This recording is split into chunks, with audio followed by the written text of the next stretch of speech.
Appassionato is a term used in music, telling musicians to perform the notes with a great amount of passion.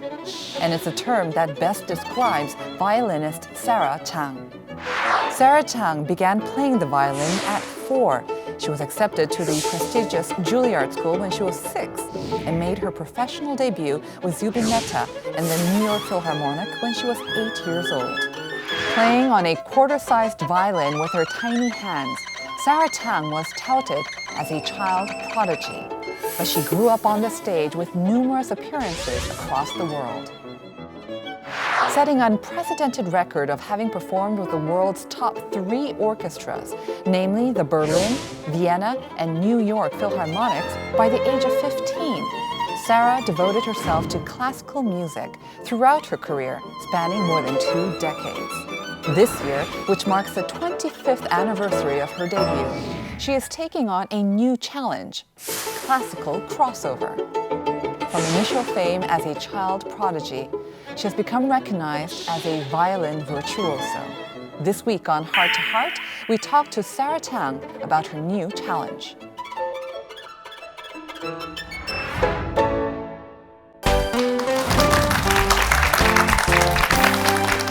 Sarah, welcome back to Heart to Heart. It's been about 10 years since your last time here. We're so happy to have you back. Thank you. Thanks for having me back. And of course, we are very happy to have you back, but I think the entire Korean musical world and especially the general public are very happy to welcome you back here in Korea. Very much. And especially, I think, because I heard that you're attempting a new genre for the first time in your career, crossover. So that's kind of exciting. Can you tell us a little bit more about that? It's completely different. Completely different than the pure classical that I've done since the day I started playing the violin.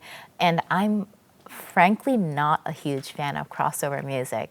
So for me to actually listen to this and to have a whole variety of arrangers create this specifically for me, and we work together on the repertoire, and to actually go, wow, this is really cool.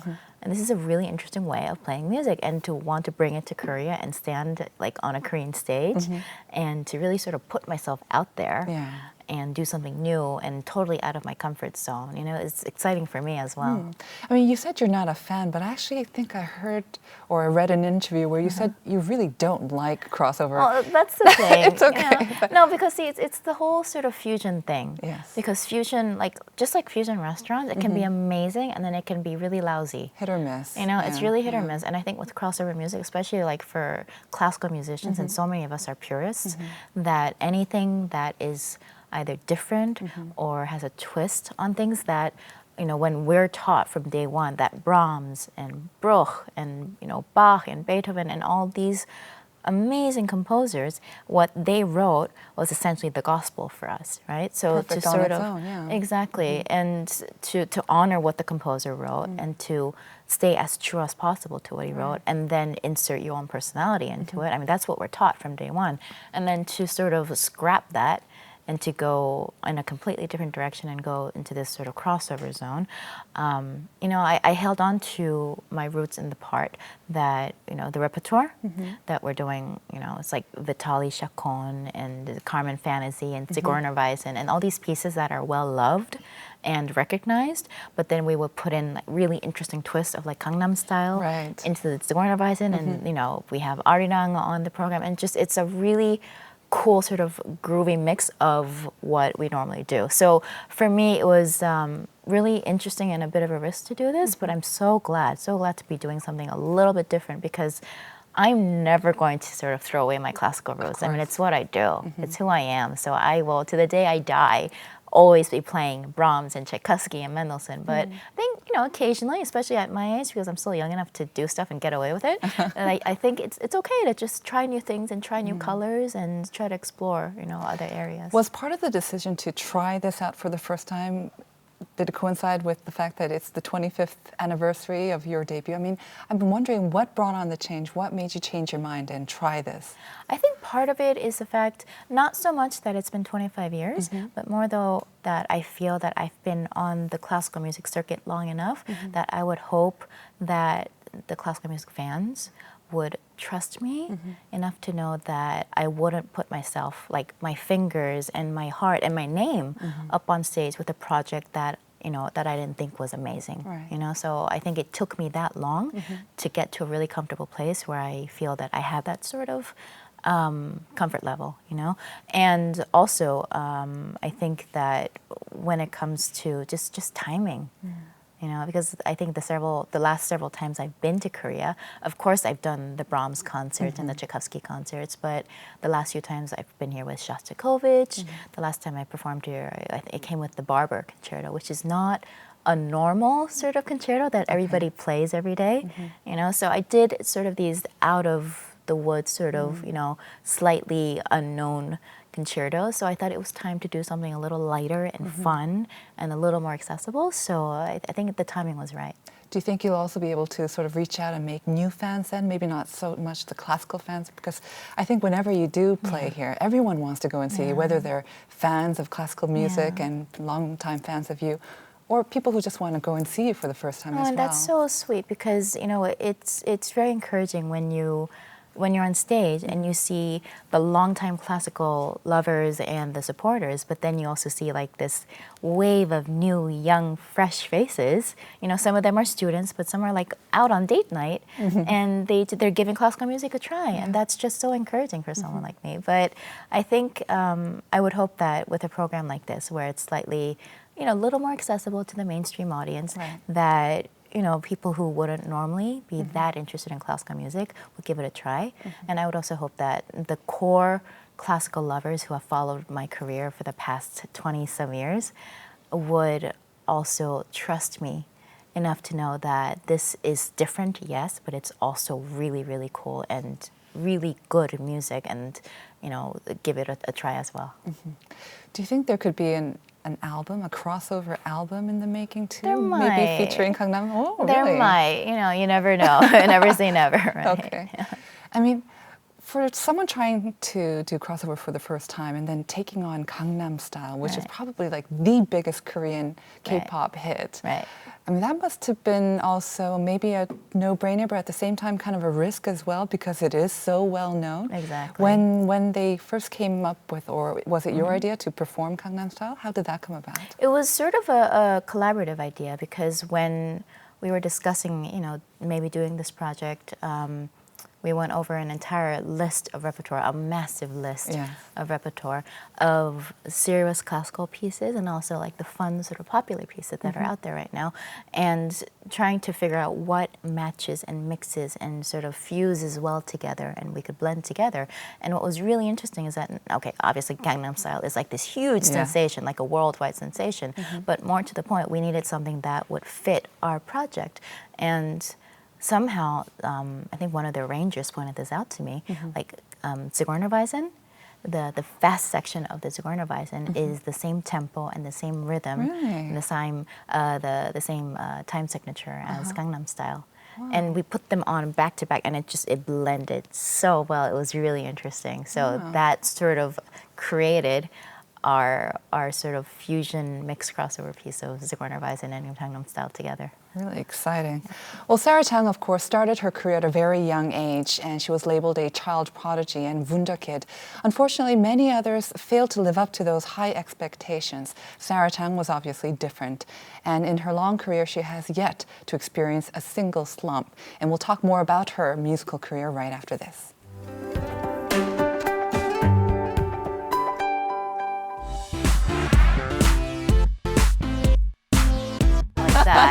And you're thinking, wow. And you're spoiled at 8. I know, and you get really, really spoiled at the age of 8, and you're thinking, wow, the entire world is not like this.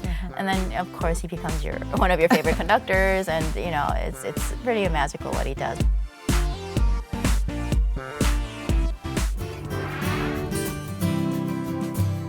Sarah Chang has continued to shine on the stage since she made her debut at the tender young age of 8, and this year marks the 25th anniversary since that debut. So we'll talk a little bit more about that now with Sarah. Earlier you said that you thought that the timing was right for a new genre, crossover. Does this mean that we can also look forward to maybe other genres, even later on, maybe 10 or maybe even just 5 years down the road?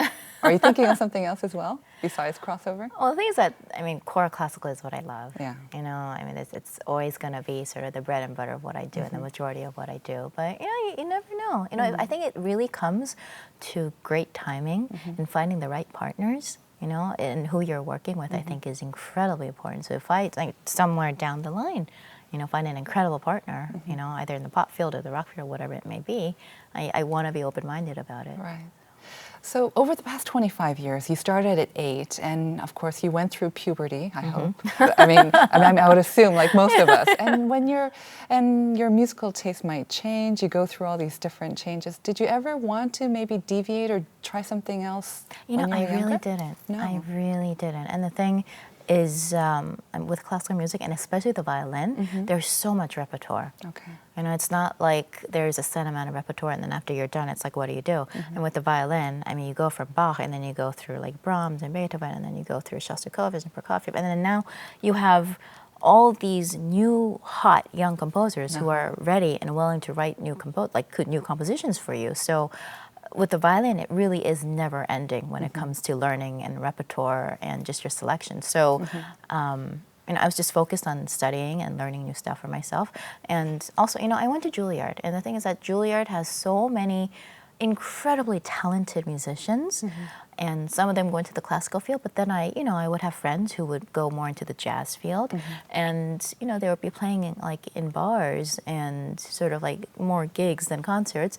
And they'd go on stage and they'd be playing jazz and they would be improvising. And I would just be on the floor because they were so amazing and so talented and in a different way. You know, and you know, this is why all the artists have their, you know, specialties and what they're good at and what they're comfortable with and what they should stay away from, because we all acknowledge what our strengths are and what our weaknesses are. So I think for me, you know, I've been incredibly fortunate and very lucky to have built a career on the core rep that I love, which is sort of the big Germanic and sort of romantic warhorse concertos that are out there. You know, but I think also if you keep an open mind and, you know, are willing to do fun, you know, new things for yourself, you have to grow as a musician, and you can't just sort of stay too safe or get too comfortable, because then you fall into that whole dangerous zone of becoming lazy, and of course we don't ever want to do that. So. That's right. You mentioned Julliard, so you studied with the best teachers and also fellow musicians, but I also imagine, because you spent so much time on the road, that the time you spent with conductors and the best orchestras around the world was also part of the learning process for you. Completely. Do you have any particular, maybe conductors or particular concerts that provided such learning sort of moments for you? I think the relationship, the working relationship that you have with conductors is really built on chemistry. You know, the conductors that I started out with, you know, like Zubin Mehta and Kurt Mazur and all these big sort of grand maestros, you know, they sort of took me under their wing and sort of, you know, they became my musical godfathers. And I really feel that I learned most of the repertoire from them, and like there's schooling that you get at school, in classrooms and with your teacher, and then there's this whole other realm of learning that you do when you're on stage. And that's from rehearsals and on stage doing concerts and learning with the audience there, and just that incredible amount of knowledge that you get to soak up working with the great maestros of your era. And I feel so fortunate that I got to do that. Were they always very complimentary? No.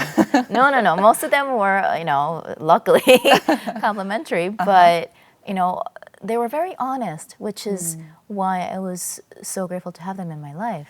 Because when you're starting out, and especially when you're that young, and you have all of a sudden, like overnight, you have managers and agents and publicists and record company executives and assistants, and like you're like 8 years old and you have like 6 assistants. It's ridiculous. And all these people who are there to help run your life. And you can really easily get an impossibly big head, you know? And to have people tell you that, you know, you're great and you play well, that's all nice. But you need somebody in your life to really just sort of bring you down to earth and to tell you, yeah, what you're doing here is great, but this is horrible. You know, what are you doing here? You know, like get your head on straight. And for me, those people were the conductors that I worked with, you know, and saying, and not just like, of course, they helped me with the music and sort of like nurtured me, you know, through the repertoire, but some were helping me through career decisions, life decisions, personal decisions, and they really became a part of my extended musical family. Yeah, because I was imagining when you are at a tender young age, and especially those puberty years I was talking about before, you do become a little bit more sensitive to criticism or even honesty can just sound like criticism, just right out criticism, but you manage to always overcome that. And it just seems like it's part of your character as well. You're just very strong and very mature at a young age. Well, the thing is that I think criticism, I think as long as it's fair, I think as long as it's fair and to an extent that you agree with what's being said, I think can be very, very helpful. And I think, you know, I always felt very fortunate to have these incredible maestros and incredible musicians in the industry take any time out of their day to help me out, you know, and to have that in my life and to have them not just say, oh yeah, you're wonderful, you're so cute, now go home. Instead of that, to actually take the time, sit down with me and work through concertos and actually sit down and, you know, go to dinner and talk to me about, you know, career choices and what I should do and what I shouldn't do and advise me. I mean, that for me was just incredible. I guess it also gave you some of that energy to keep going through that crazy schedule that I know you've had for such a long time. And despite it all, you've managed to produce a recording almost every year, I heard, over the past 2 decades. I don't know where you find the time to do that. And that, of course, includes probably 3 recordings with the Berlin Philharmonic, of course. I know that you're Korean American, but we Koreans like to say that, oh, you're the first Korean to have a recording with the Berlin Phil as well. So, of course, we're naturally curious about what that experience was like, not only just to perform with them, but also to leave something for the record 3 times, no less. Well, the thing is, the Berlin Phil is sort of, it's, I mean, they're that sort of sparkling star that we all reach for. I mean, they are an incredible organization, not just the most, you know, astounding musicians, but just historically. Historically, you know, like it's one of those places, and Carnegie Hall, I think, is the same way. But you step on that stage, and you, before you play a single note, you feel this wave of history sort of washing over you, and of all the great violinists and all the great musicians that were standing exactly where you were standing before you, and you literally get chills just standing there before you play, thinking, wow, like I'm actually here. Like I am so honored, and to work with an orchestra like that, I mean, they're astounding. And then, as you said, not just to do concerts, but to actually be able to record and then leave something, you know, like something frozen, and like, you know, you actually have like a moment in time in your hands in a CD. No, I mean, I'm incredibly proud of the recordings we did, but at the same time, I think it's more of sort of your natural growth as a musician, because I recorded with him, I think, the first time when I was about 15 or 16, and I did the Sibelius and the Mendelssohn recording, and I think one of the last ones I did was Shostakovich, you know, so in that span of time, and that's a lot of growth as a human being, as well as musically, and you go through a lot, you know, just emotionally and on a personal level, and, you know, you get to share that on a disc. You know, and they were all live concerts. Everything that I recorded with Berlin were live concerts. It wasn't like we went into a studio and then we had loads of time and we did take after take after take. Like, it was not like that at all. Like, we were in the Berlin Philharmonic in the hall, and we did 2 concerts with the live audience right in front of you. This is why, like, all those recordings like have like the coughs and people turning the program notes, and like literally you have all the natural ambiance and the noises of a live concert on those discs because it was taken from a live concert. Did it get easier the second time around or the third time around? Does it get less nerve-wracking? No. No. Same? No. Okay. It's always the same. It's always the same because the excitement is always there. And I mean, every concert, every night, you know, is a new journey. So. Well, I imagine you get to play with so many orchestras and so many stages around the world, but you always have one trusty friend. That is the 1717 Guarneri del Gesù violin. I hope that was received through your late teacher, Isaac Stern. What does that violin mean to you?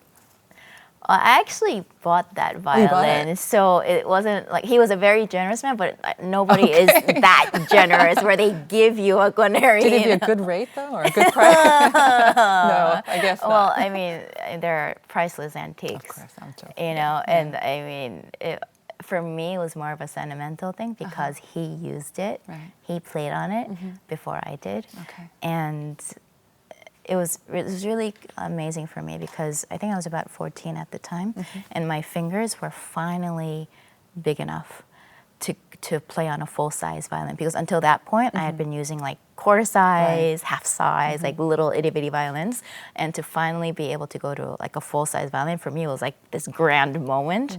And I went to him, and Mr. Stern, essentially he made one phone call and said, Sarah needs like an amazing instrument, like a full-size instrument. And somehow that one phone call ended up into dealers flying in from London and New York and Switzerland and coming in with like Stradivariuses and Guarneri del Jesus and just bringing, I think literally overnight, we had about 15 of like the most incredible like available instruments in the world overnight. And it was incredible that he like took the time to do that for me. And this one, did it call out to you? And what was amazing was that the next day we went to Carnegie Hall because again, he made a phone call, and since he essentially ran Carnegie Hall, he could just go whenever he wanted. And he went on stage, and we were going to try out all the violins on an actual proper stage instead of like a living room to get a real sense of what the sounds would be like. And right before we left for Carnegie, he went into a safe and said, I have my old Del Jesu here, which I think would be so perfect for you. Because he knew my playing, he knew his instrument, of course, and he said, I think it would be a really great match. And just literally as we were going out the door, he went into the safe and he grabbed, this Guarneri.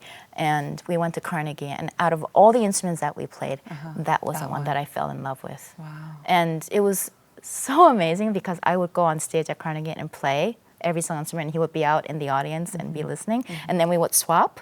So then he would play all the instruments on stage, and I would go out and listen. And the thing is that he was a very tough man. He was a generous man, and he was an incredible musician, but he was also very honest and very fierce, and he didn't waste time like sugarcoating words. He was very blunt and in your face and fierce, And there were times, because I also have a pretty strong personality, so there were times when, we would like butt heads and have disagreements, and we were both totally fine with that. But this was one of those times where we both looked at each other and said, this is it. This one's it. So it was from then on that became a part of my life. The instrument became a part of my life. And he was more than happy to. Yeah, I mean, he said it was his idea. Yeah, it was his idea, and we worked out a deal. And from the time I was 14, this instrument became mine. Right. So aside from Mr. Isaac Stern, of course, another mentor, the great Zubin Mehta. You met him at Julliard when you were 8 years old. And in one interview, you described him as having a great sixth sense, an ability to read and sense every nuance, every color that the soloist had in mind. Was this from your first meeting with him? Absolutely. Again, something special, like magic happened that first The thing is that he's like that with everyone. Okay. He's like that with everyone. I mean, you speak with any soloist on the circuit. I mean, he's a dream to work with because he really has this sixth sense. And the thing is, when I started out with him, I was 8 years old, and I didn't realize what an absolute genius this man is. And I just thought all conductors were like that, And then you go from Zubin Mehta, and then you play with someone else, and it's so not like that. And you're thinking, wow. And you're spoiled at 8. I know, and you get really, really spoiled at the age of 8, and you're thinking, wow, the entire world is not like this. And then, of course, he becomes one of your favorite conductors, and, it's pretty magical what he does. But he really has this, first of all, he memorizes everything that he ever conducts. And not all conductors do that. Most soloists memorize everything that we play, because it's a concerto, but conductors usually conduct from the score. They have the music in front of them, but Maestro Mehta, never, ever, ever in the 20-some years that I've known him have I seen him to use a score. Wow. And on top of that, I have done concerts, literally, where I have faced the audience, or I've had my eyes closed from beginning to end. I don't even look at him, and everything fits like a glove. and he's just watching you and sensing you, and he knows how you're going to turn a phrase like before you even do it. It's unbelievable, and nobody else is like that. I mean, there are times when you're playing and you're totally focused on what you're doing, and then there are times when you have to look up and have eye contact with the conductor, because there are a few places where you have to sort of give a cue or just be in sync. But with him, you never have to worry. And then the first meeting, of course, was at 8, so you didn't realize that. I had no idea. You thought they're all like that. I know. I thought it was just going to be smooth sailing all the way from there. So you weren't overwhelmed when you first met him. It wasn't. I was impressed because I obviously had heard of Zubin Mehta. I knew that he was a great maestro, but I was 8, right. So fearless. So you're sort of fearless and kind of stupid and sort of up for anything when you're 8 years old, right? And nothing really scares you. So. Yeah. Yeah, let's go back to the fearlessness of, I don't know if it's just because you're 8 years old or whether that's part of your character. And I'm thinking it's a little bit of both. Because you made your debut with Mr. Zubin Mehta with the New York Phil at 8, and you said, I can play Paganini's concerto right now if I have to. This was apparently a quote. I didn't say it in that sort of smart ass sort of way. But but what I meant was I auditioned for him on a Thursday afternoon. Okay. And I still remember this because it changed my life, and this was what really kickstarted my career. I auditioned for him on Thursday afternoon, and I played the Paganini concerto, the Tchaikovsky concerto, and the Bartók concerto. Those were the 3 concertos I had prepared, and I played a little bit of everything for him on Thursday. I played for him at Avery Fisher Hall in Lincoln Center in New York on Thursday, and then I went home on Friday. And then he called Friday afternoon saying, do you want to make your New York Philharmonic debut tomorrow? Saturday? Tomorrow, on Saturday. And the thing is, if somebody asked me that now, I would say thank you, but no, because that's like 0 notice. Right. And no. Just no. And he also added, oh, and by the way, all the rehearsals for tomorrow's concert are done, so I can't give you a rehearsal. But do you still want to make your debut? And when you're 8, you just yeah, sure, why not? I mean, and your parents and everyone else around you were also, I guess, just jumping at the chance, right? I think they were half and half. I think they were like, this is an incredible opportunity for you, need to do it. And then, of course, there's the risk. The risk saying, you're 8, and you have nothing to wear. You have 1 day to find something to wear for your New York Philharmonic debut, and they're not giving you a rehearsal, and any sort of risk analyst would have probably said, don't do it, But at that stage, I thought it was fun, and the Paganini was ready to go because I had already played for him the day before. So that's how you meant it. So that's why when I said the Paganini's ready to go, it was because I had just played it for him the day before, and I met with him on Saturday, an hour before the concert. And we went over the entire thing so that at least we, as in the conductor and the soloist, would have a rehearsal together, so we would know each other's tempos and what we wanted to do. So we did that ourselves, and then we went on stage and did the concert. Major butterflies. How were you feeling before that first? My parents were a lot more nervous than I was. I remember that. You only had a day to be nervous. I know, and at that stage it was just okay, I'm going to play tomorrow, so I better get some work done. So it really was it just came down to that. And really at age 8, you really don't realize the magnitude of that potentially sort of, kickstarting your career. And that concert led to management, that concert led to recordings, that literally that one concert sort of changed my life, and I will forever, ever, ever be grateful to him for that. And what a long way you've come since then, right? Now she's here in Korea with her first crossover, another new debut and a new stage for Sarah. So we went to go see how her first attempt at crossover was received by the Korean audiences. Take a look.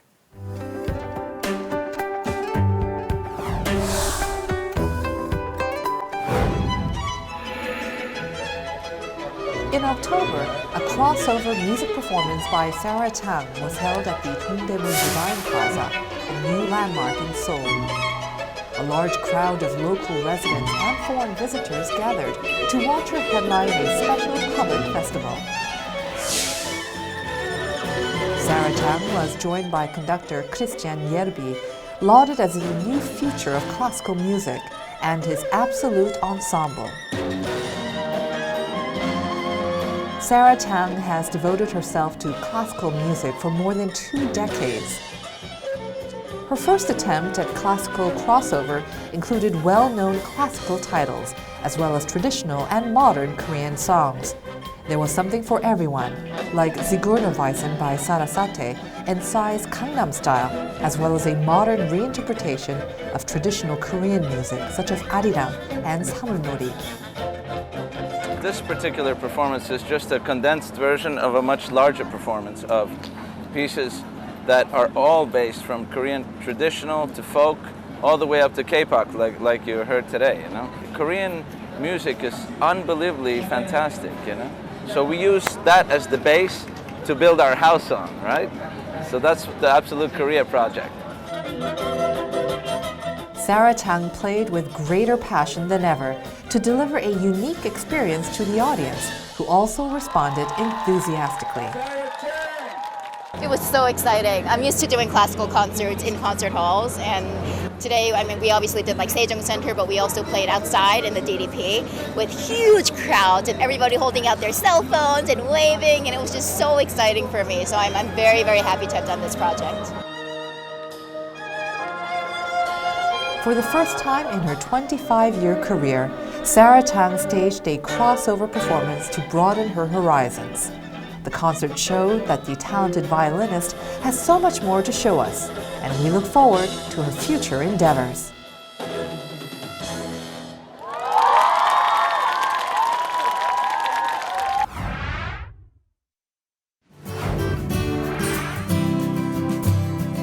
So I'm here with Sarah Chang, who's come to Korea to celebrate the 25th anniversary of her debut with a series of concerts.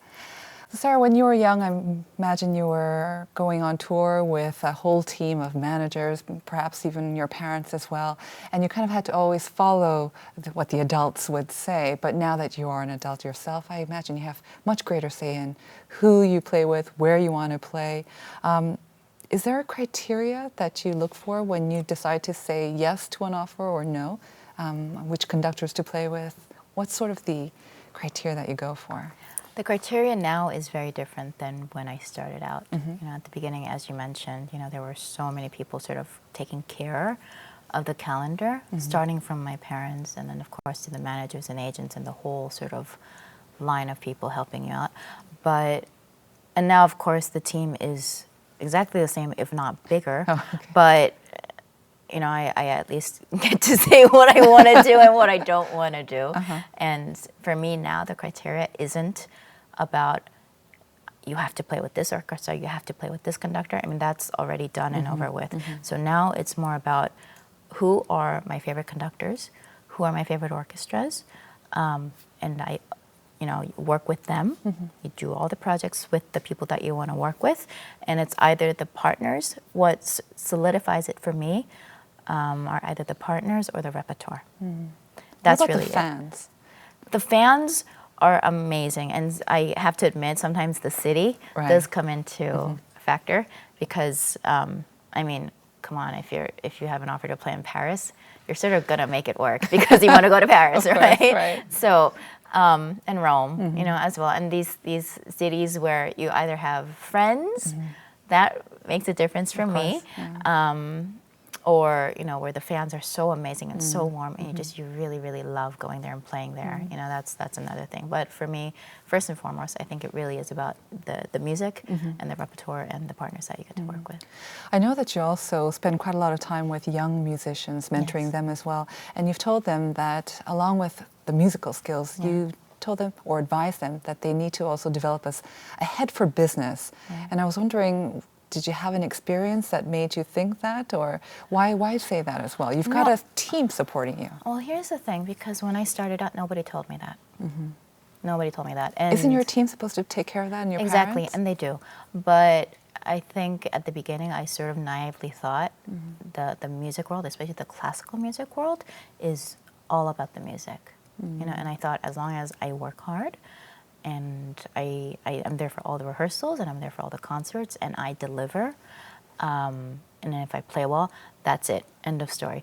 And nobody really sat me down and mentioned that, first of all, you get like 1,000 emails a day literally that you plan about 2 years out in advance. So you sort of have to plan the rest of your life around that. You have very little personal life. And yes, you do have a team of agents and managers and assistants all helping you, but at the end of the day, you're the one making all the decisions. So they end up emailing you or calling you. And I didn't understand at the beginning why I had to sit in on so many meetings. Like, I'm a musician, like, why do I even have to go to one single meeting? You know, that was my first initial thought when I started doing all these meetings. And of course, you know, as a musician, I thought literally it was just all about the music. And then, of course, you realize, no, there's press that goes with the concerts. There are donor events that go with the concerts. There are sponsors, there are receptions, there are dinners, and all of a sudden, like, you get an itinerary or schedule for, you know, like a week of concerts, right? And you literally just thought it was, okay, 2 rehearsals, 5 concerts, that's it, that's all I have to do. Not a whole day full of interviews. And then you get the final schedule, and it's literally every hour there's something going on. And it has nothing to do with music. Literally, nothing to do with music. So then you sit down with your team and saying, like, when am I supposed to work for myself? Like, when am I, let alone, like, wanting to go out to dinner with your friends or go out to the movies or shop or whatever. I mean, that you deal with later. But when am I supposed to, like, actually work for the concerts? In between all these sort of luncheons with donors and sponsor receptions and dinners with whomever and interviews all day long, and then you start to realize that you need to make some rules for yourself, you know, and that everybody is different. There is no cookie cutter sort of rule book that you really have to sort of adapt and learn what works for you. You do everything that is necessary and that is expected of you, but at the end of the day, what you're there to do is deliver a solid performance, and that needs to be first and foremost in your head. But it's also better to learn about the business side earlier, if possible, so that you have more control, right? Earlier, I think earlier the better. I think part of what that was for me was the fact that my parents, you know, were helping out at the beginning. And it's really, really sort of sensitive when your parents are so involved in your career. So you really have to find a good balance there. And I think we found it now. You know, there was a period when, you know, I mean, I have Korean parents, come on. I mean, you know, Korean parents are Korean parents, right? Exactly. I can be like 80 years old and they will still be exactly the same, you know, but that's okay. I get it now. But at the same time, you know, they need to be involved. They want to feel involved, and of course they should be. You know, so you know you take that into consideration. But at the same time, it is at the end of the day, it is your life. So you also had those conversations with your parents. I want some time off and do my own thing. And but you know what was really interesting though was that almost every year, my parents or my management would ask, "Are you tired? Like, do you want some time off? Like, whenever you want some time off, ask us immediately." Because by the time we schedule it, like by the time we schedule it, we need to schedule it like 2 years in and out. You're like, scheduling your free time in advance? Yeah, as well? you have to, because right now we're scheduling concerts in 2016, 2017 right now. So if I want a break, like a substantial break, meaning like 6 months or a sabbatical or whatnot, like we need to schedule it in. So with at least 2 years notice. So they were really, really good about it though. They said, if you're tired, we don't want you to burn out. You gotta let us know if you want to take a break, which I did when I was about 16. I wanted to be a normal kid for a while, and I was tired, and the jet lag and the traveling, it was getting a little too much. So I think by the time I got my sabbatical, I was about 18. I didn't get a lot. I mean, I asked for 3 months, which I thought at the time was pretty reasonable. And of course, then, you know, you get offers that you just can't say no to. You know, like friends ask for special concerts, and then Paris and Rome. Yeah, and then there are a few cities that you really want to go to. You know, so that ended up being more like a month and a half or whatnot. But it was beautiful. It was the best thing that I did for myself. So naturally, my next question is, what do you do on your off time? I mean, we know that you're a big fan of Lady Gaga and Beyonce, so I'm sure you go to their concerts. I go to a lot of pop concerts. And you also like to shop. You actually said that if you weren't a violinist, you wanted to be, but a personal shopper. So. I think that is like a dream job, right? Is that not like a dream job? I mean, to shop for a living. For a living? I mean, I think that is. Would it take the joy out of shopping, though? I wonder. It might, which is actually a scary point. But No, I like to shop. I'm really good at it, Yeah. you know. Do you also cook or do anything else like And that? I'm really bad No? at cooking. Well, I love imagine doing your it. parents wouldn't let you go near a knife or... They're not like thrilled about me, you know, like cutting stuff with knives or whatnot. But I mean, you can't live without going into the kitchen and doing stuff for yourself. So, you know, I mean, I try to be careful, but I cannot cook to save my life. But it almost feels like because of your busy schedule and you have to schedule your free time or your free days off 2 years in advance, that you would miss out on sort of like the joys of everyday kind of regular life for us regular folks. Have you ever kind of, aside from the sabbatical that you took, have you ever kind of said, all right, I'm going to have more free time? You know, have you demanded more free time and more off time? Actually, I have. And have you sometimes felt that the sacrifice was too much, or? No, not really. But I think that there was a time, I think maybe 5 or so years ago, where there was a point where I was doing a lot of sort of Christmas Eve concerts and New Year's Eve concerts. And, you know, when I was younger, the family would come with me. Yes. But then, of course, everybody has their own life, and my brother has his own life. So then they would stay home, and I would just go out and do the Christmas concert or the New Year's concert. And that would mean that I would be literally like alone in a hotel suite somewhere, decorating a plant to give like myself a Christmas feel, you know? And I'm standing there thinking, this is so stupid. Why am I doing this? I mean, I want to be with my family for Christmas, right? So I think 4 or 5 years ago, I actually said, okay, holidays, like that's family time. I'm done. Like holidays, concert, unless it's for like a really, really good friend or, you know, a conductor or an orchestra that I have such an amazing sort of heartfelt connection with, then that's designated family time. So like now, like sort of end of December, early January, like that's like me time. That's good to hear. Yeah, That's so good to like, hear. you know, and the thing is, it takes a while before you feel comfortable enough to start saying no, because you think by saying no, you're being rude, and you never want to be rude, but at the same time, for your own sanity and for your own sort of longevity, and if you want to sustain your career and still be doing this, not just in the next 5 years, but hopefully next 20, 30 years, you know, then you need to sort of pace yourself. I think that's great advice for not just young musicians, but generally a lot of these professionals who are starting off at a very young age and kind of sense it's very easy for them to lose a sense of reality, I think, and just get caught up in it. So Sarah Chang likes to talk to young musicians to impart her experience and knowledge, and our cameras followed her around on one such event. Let's see her meeting young Korean classical musicians.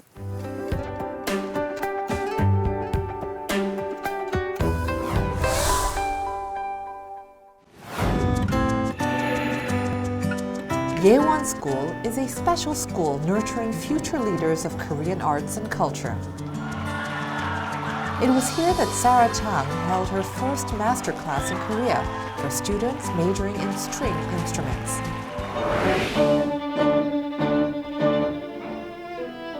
As one of the world's greatest violinists, Sarah Chang's schedule is full of tours and recordings. But on this day, she took time to inspire the next generation of musicians by showing demonstrations and giving advice based on her own experience.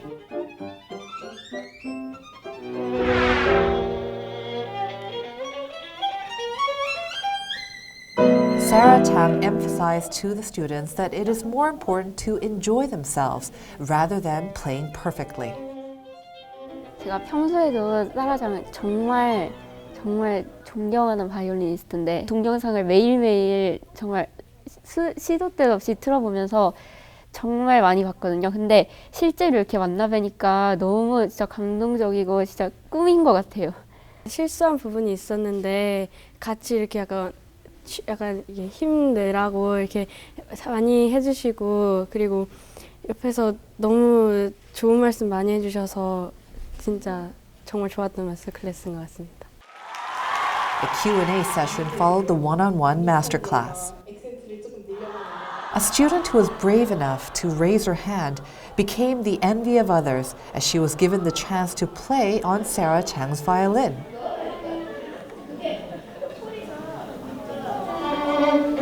From the beginning to the end, Sarah Chang encouraged the students with her smiles and gave detailed advice.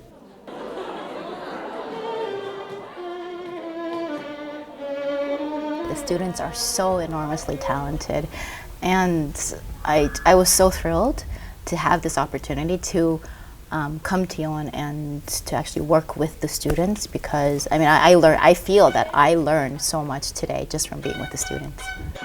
The 90-minute special music lecture was the first of its kind for Sarah Chang in Korea, and it was a valuable experience for both the students and the violinist.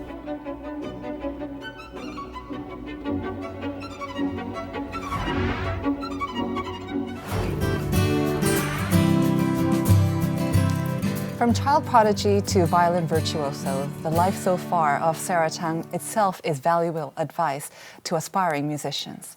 And I know that you enjoy meeting these young musicians. What is probably the biggest piece of advice that you give to them, and what are they most curious about? Is it usually the same thing? No, I think students they're really smart. They're so smart, and they're so mature, and I think, you know, if somebody has dedicated their life to classical music and they spent not just hours and hours on school studies but also on their instrument, they're pretty focused. They know what they want. So I think the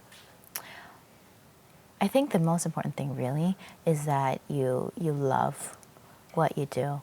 Because frankly, the rest of it, you know, all the things I was saying before about the business side of it, really at the end of the day, you can hire somebody to take care of that for you. You know, you can have a team ready, you know, to do that for you. Right. But when you step on stage and when you're playing, like nobody can help you there. Like literally, it has to come from your heart. And you have to play not just for yourself, but, you know, you have an audience, you know, who really, at the end of the day, they don't have to be there. They chose to be there. You know, people in the audience, they can go to the movies, they can go out to dinner, they can stay home and watch like Korean dramas or like bad sort of reality TV. They can do whatever they want, and they chose to spend money and buy tickets to come see you play. So that is a huge, enormous honor. So to give a great performance for them, and to also be true to yourself, I think the most important thing really is to really love being on stage and love what you do, because that part, you can't learn that part. And obviously for you, that's going to be a lifelong love. And you've accomplished so much for such a young person. I almost feel, if this could be a foolish question, but is there something left that you feel that you want to or you haven't yet achieved? Is there another goal for you? Yeah, there are a few goals. There are some, a lot of personal goals that I'd like to still achieve for myself. Musically, I'd like to continue on the path that I'm on. I would like to try a few more projects, like some Different new genres, okay. Different genres. I'd like to commission more new works, because I do love that whole experience of working with a living composer. That is something really special, because I've spent so many years sort of like playing works, you know, like Brahms and Tchaikovsky, where it's all written already and it's there, and you sort of have to guess what the composer wanted. And whereas if somebody writes something for you, you literally can just pick up the phone and ask him, like, what did you want here? Right. Or this is too hard, or I don't like what you wrote, or you can actually have like a dialogue, you know? So I really love doing that. So I'd love to do more commissions. And on a personal note, I mean, I would love to be a little bit better at balancing my sort of personal time with the professional life. You know, I'm still learning. I'm still learning how to do that. Would that maybe involve, like, would you think about starting a family, or would you think about settling down? Yeah, one day. Yeah, Definitely. I mean, at the end of the day, like, everyone, I mean, we all want the entire package, right? I feel that I've been focused on the career and the professional life, and I am so grateful and so happy where I am with the professional life. And of course, you always want to balance that out with your own family and somehow make it all work, you know, in a dream world. So, you know, and plus I have a Korean mom, you know, she's always asking where the grandchildren are going to be, you know. Until you're 80, they're going to ask you. I know, They're gonna right? ask you, So, right. yeah, I got to keep everyone happy. Okay. Well, I wish you the best of luck on all of your goals, and Thank you. hopefully we get to see you back here in the very near future as well. Thank you so much Thank again for taking time out of you. your crazy schedule to visit Thank you here. so much for having me. It's been a pleasure. Thank you. And that was our interview with Sarah Chang. Thank you so much for joining us on Heart to Heart, and we hope you'll join us again next time. In the meantime, you can see a replay of this interview on our homepage, arirangtv.com. Thanks again for joining us. Bye-bye.